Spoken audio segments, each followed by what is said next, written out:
one day this nation will rise up and live out the true meaning of its creed. Yo, what's up? It's the ManUp Podcast Lounge. It's the ManUp Podcast Lounge. It's the ManUp Podcast Lounge. Man up, the ManUp Podcast Lounge.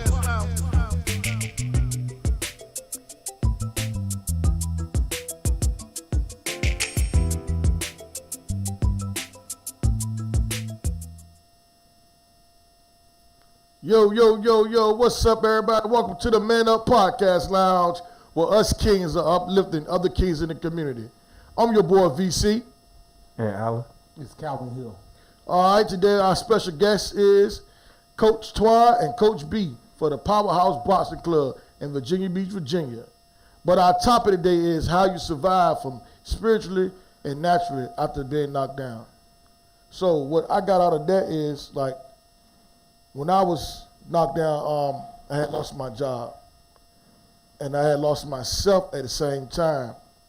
And I was telling my wife that I'm not good enough for her because I felt it low because she was working, and I won't. And tried to get unemployment, couldn't get it. It was just like so much stuff coming along with just everything going wrong. It seemed like at the same time, hitting me, knocking me down. So like, how I came out of that is by praying and talking to myself sometimes, and just it was just a big overcomer. I still to this day trying to get myself back, so I laugh and joke and stuff like that. Sometimes I had to put on a persona for other folks to accept, because you know who I was, or sometimes I gotta be like a different character instead of being myself. I had to be a different character that other people make other people feel good when I wasn't feeling good. And I didn't want to be that way, man, because like I said, it was just so much pressure on myself. But I don't want to talk just about myself. This show is about manning up. So what I did, I took a deep breath and I looked in that mirror. So I got to man up. I got to be real to myself and true to myself.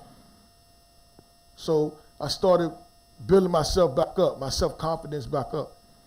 I started loving myself, because I can't love nobody if I don't love myself. So how do you feel about that, Anthony? How you come up? No, I really think in terms of overcoming obstacles and those crisis situations that we encounter in our lives, that part is very necessary. I think a lot of times in life what we encounter when we have those knockdowns is not only are we dealing with that obstacle, but we also got to deal with ourselves. And overcoming ourselves is part of overcoming that obstacle. Because like you said, sometimes we got to look ourselves in the mirror and say to ourselves, yo, you got to get up. You got to push past it. It's something beyond this obstacle. There's something on the other side of this obstacle. And if we look at it as, well, I've been knocked down. This was hard. It hurt. Right. And we stop there, then we don't see what's on the other side of it. So I agree with you. You definitely have to take some self-inventory and look at yourself in the mirror and fight that battle so you can prepare yourself to fight that other battle. Yeah, fight that battle. Fight that battle. So, well, it hit me when you said you lost your job. Yeah. I went through the same situation in 2016.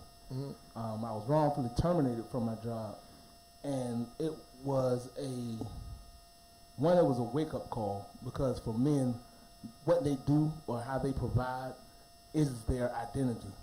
That's what we figure out, okay, this is who I am because this is what I do, or this is how much money I make. Right. And at the time, that's what I was. I was identifying myself with my job.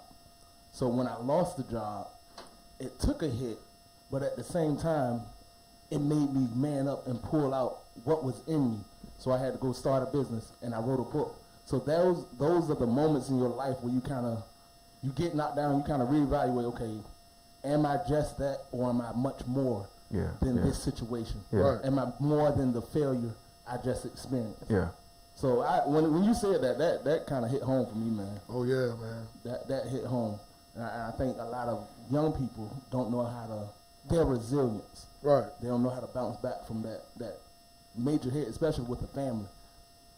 That's why we as not just black men, but we are black men. Right. We got to show our neighborhoods, our community, that we can come together and work together. Right. Cause it start with us.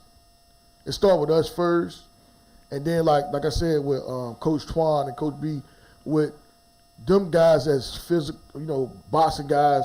Cause everybody want to get a gun. Everybody want stuff quick, and everybody, you know what I'm saying, like that. So back to our topic, what my uncle used to tell me. He was like, even when I got the job. So I'm working at the railroad. That's where I got fired from, and I'm back at it. It's another company, but I'm back now. So I wasn't looking at it as what my Uncle told me to look at it. He said, look at your job as your business partner. He said, if you think about it, your job is your first business partner. So you can't, if one business fail, go try something else, what you good in, what you like. He pushed me to do other things. You know what I'm saying? So, like I said, you just have to pray, keep your faith and to the Most High. And just, like I said, man up, or, because we always hear that when we were little. Man up. You fight in the hood, you lose a fight. Your uncles or your cousins, you better man up. So, you know what I mean? It's just like, you just got to put your all into what you're doing. If you love something, like I said, self-love is first. Because you can't love nobody or you can't show nobody affection if you're not true in loving yourself. I agree. You know what I mean? You guys. I agree. Well, in that, I think for most men, if we're having a problem loving ourselves, we won't love our spouses, our children properly. Right. And, I take that to heart because I have 3 young boys myself. So I try to be an example to them, and even when I fail in front of them, because truth be told, us parents don't admit when we fail. No. And especially a man, if you mess up, you did something wrong, and to tell your child you're sorry, that's big. Your children need to hear that just as much as your spouse or anybody else. Right. You might come in the house with a bad attitude, and really we don't see it as a failure, but you're the lead in the home. You set the spiritual temperature. I'm not going too far deep into that, but you set the tone in the house. So if you're off, you got an attitude problem. You know how us men get. We don't take that time. That's why I added, and I'm glad the fellas on the gym here. What's the name of the gym? Powerhouse Gym. I had to learn as I grew up to take time to go to the gym before I go home. Work out the stress in my life before I take it back home, because that's a major problem for some men, because we don't know how to express that anger. We don't know how to express that anxiety, whatever we're going through at work. Right. So we get frustrated, we fail at work, so now guess where we're going? Home. We're going home with that attitude. Yeah. So that's important for us, like you said, to man up and own it. Be accountable for it. Be responsible for it. Don't just say, oh, just the way I am. No, that's an excuse. Man up. Yeah, and I think it's also important, like you just stated, in all of that to see big picture. Because I think if you're able to see big picture, then you understand those little nuances, such as, showing my son that it's okay to fail, and then what you do in response to that failure. Because when you're able to see the big picture, you understand that this moment is not everything. Right. This blip is just a small thing, and we don't want to make permanent decisions in temporary situations. And so we take the situation that is small, and now instead of responding productively, like let's take, for example, we've seen scenarios since we talking about boxing and things of that nature with individuals in the boxing ring, instead of thinking strategically, they overreact, and now it becomes a brawl. Now it's something street instead of the strategy of boxing, instead of the techniques, instead of understanding your discipline.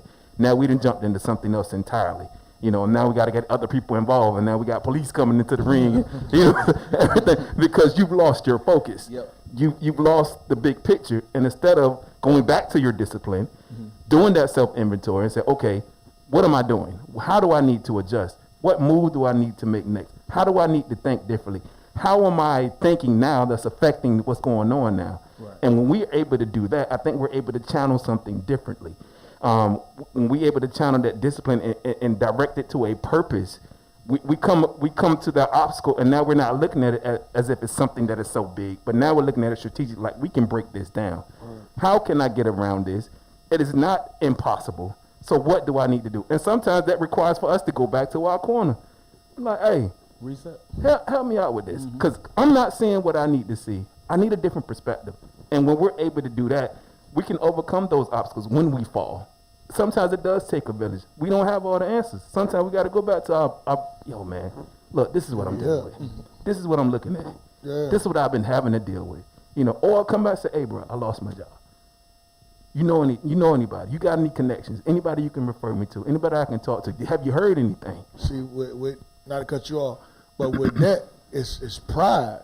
You know, us, like I said, us as black men, we go ask a person, hey man, show me this. I had foremen on the job. I said, look, show me how to do this, man. I'm watching you. I'm learning because I'm a people person, so I'm gonna learn you anyway. I'm 34 years old. The guy, I'm learning them, trying to get to know how to dig with the shovel right. I don't prefer that for nobody to be doing that with no shovel. You know what I'm saying? Leave that alone. But that was the job. You digging, there's a proper way to dig, and there's a proper way to knot for your back, to not to hurt, and all the other stuff. So this guy was one of the best diggers I ever seen. And, you know, so he digging, and I'm watching him. I'm saying, can you show me? Black guy, black foreman. He talks some, no, boy, I ain't showing you nothing. I'm like, why you gotta disrespect me like that? You know what I'm saying? I said, you know what? I'm a man first. You're not gonna disrespect me like that. So I took the shovel and I broke it. And I was so shocked at myself that the shovel broke. And then it's like I had to show brute strength or myself to get angry for him to start respecting me. So it was like, I don't want to do this. I want to be like the guys and stuff like that. I want to laugh and joke with the guys and stuff like that. Be respectable. At the same time, don't take me as no joke neither. Because why we got to be hostility to each other? You know what I'm saying? I'm trying to learn. I'm asking you to teach me something, to learn something, so I can be better at it. And then, you know what I'm saying? And I can give that knowledge to the next person. That's the same thing with the boxing. And when they come up, they tell about the boxing. They teach it. So why he couldn't just teach me that instead of coming at me in the wrong way? How you feel about that? Well, I think sometimes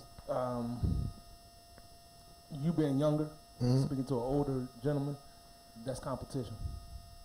And sometimes us men don't know how to take that. Instead of taking you under his wing, he saw you as a threat. Because if he teaches you that skill, now guess what? You can outwork him. Sometimes we look at things the wrong way. We need to take account in those different perspectives, those different situations. Okay, how is he looking at this?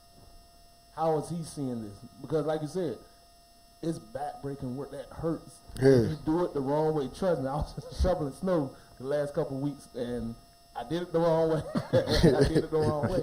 And my back was hurting for like days. But if somebody took the time to teach me right, that situation wouldn't have been. But like well, you know, you got YouTube. You got YouTube now. YouTube is a lifesaver.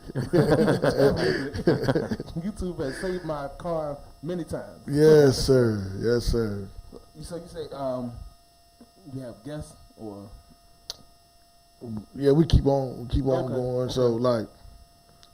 So that, like I said, that was my natural self coming out when I did that. Mm-hmm.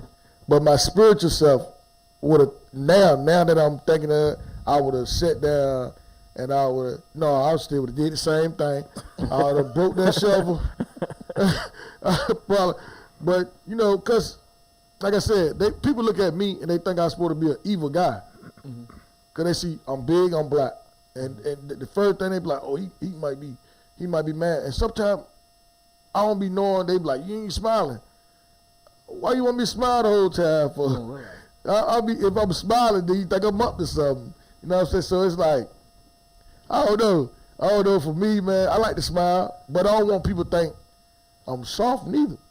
Right, and I think that's something that in our culture that we do deal with. We do it a lot. We have to address it, and over time, I think that comes with a developed habit. I do it now. I smile a lot now in public, but when it's time to take a picture, I stop smiling. It's just automatic. As soon as the camera come up, okay, shut it all down. Well, that's different from me. Well, like you said though, the reason is because I don't want to be perceived as I'm soft. Okay. And for men, when you see you smiling, most men feel like, okay, in our generation, feel like, okay, he might be a little weak or he might be a little funny or whatever else because you walking around smiling, laughing, happy. No, I'm just happy. That don't mean I'm soft. That don't mean I'm weak. But that's a misconception. So you happy? I'm very happy. Very happy. I'm very happy. I'm happy now. Life is good. God has been good to me. And I said this way, God has been extremely good to me because I saw moments in my life where I failed or had that just horrible decision I made. Yeah. And I saw how my life could have went far left than what it did. I saw it. I have like maybe 5 moments in my life where I know that's a bad decision. Yeah. I was clear-minded. I knew what I was doing. And had not mercy hit my life would have been destroyed. Just plain and simple. I don't know how else to put that. It would have went downhill. I would have lost my family. I would have lost my wife. I would have lost my children. I might not even have them. So to me, that's why I'm so happy now. I'm grateful now because life is good to me. Yeah. Life is good to me now. So, and it took up and down. It took those resilient moments, getting fired, not giving up, bouncing back. It took those moments of being disrespected. Yes, sir. It took those moments of being thrown in the back of a car, in a police car for no reason.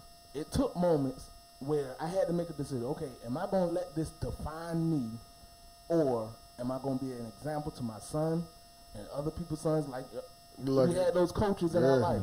Okay, if we didn't have those models, we could have made the bad decision. We could have let that change us. But because I had good examples, I knew I had to be the same way for my son. Right. I was in the car. I'm gonna tell this, and I don't want to take up a whole lot of time. I'm just tell this one. My son, me and my son were walking, driving down Georgetown Boulevard in Georgetown, and we both had hoodies on. I have a hoodie on right now, and he had his up. I had mine down. The police pulled us over. I know why. Everybody know why. Stopped me. He said, "Where you going?" Going to my in-laws' house. License registration. Cool. Everything's in order. That's one thing we need to take a responsibility for. Have your stuff in order. That's throwing it out there. So, my son, once the police officer leaves, didn't give any explanation, nothing. Have a good day. My son looks at me, "Dad, why you pull us over?" And I had to stop and explain, this is the way life is for some. Not saying all, not saying this is every day of your life. Not saying all people are judgmental. Not saying that. But if you do right, you take accountability, you be responsible for you and your behavior, you shouldn't have a problem.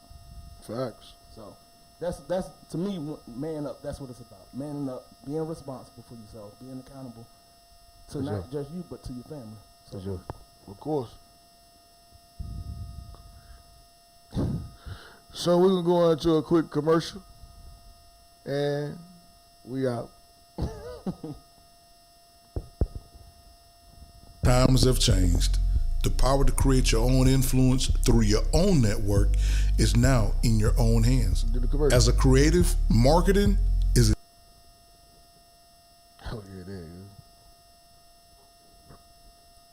money you have in your budget. We can help get you exposure all over the US, Africa, UK for as little as $35 a month on our Roku and Amazon Fire Stick network. Big Mind Entertainment. We're the vehicle for creators of today and tomorrow.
We got Coach B coming down and Coach Twan and Mr. Jeff. Come on, guys. They are special guests today.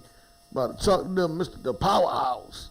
What's going on? How you doing? All right. What's happening? Coach B, Mr. Jeff, and Coach Twan.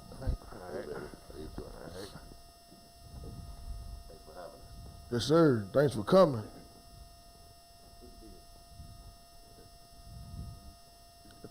Yeah, it's on. I think so. Red is on right here. You gotta turn this mic on.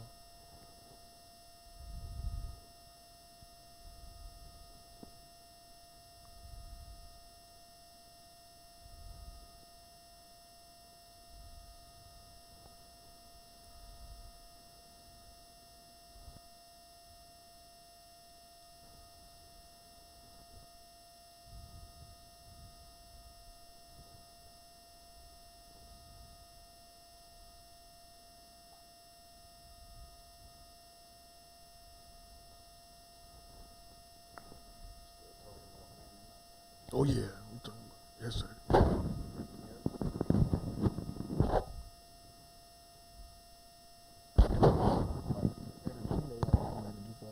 Y'all can talk about yourself. You know what I mean? Like, you want to give me your bank card and all that. Dude, forever hustling, boy. You gonna get somebody one day. I just feel like your confidence just gonna. They gonna be like, yeah.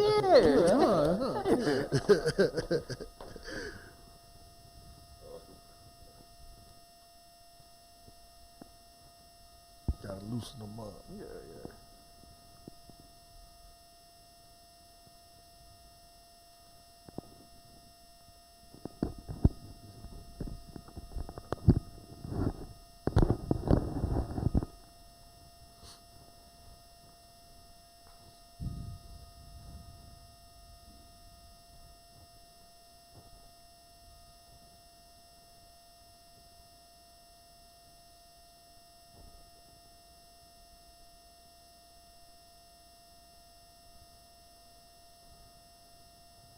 There's a lot of clicking out there.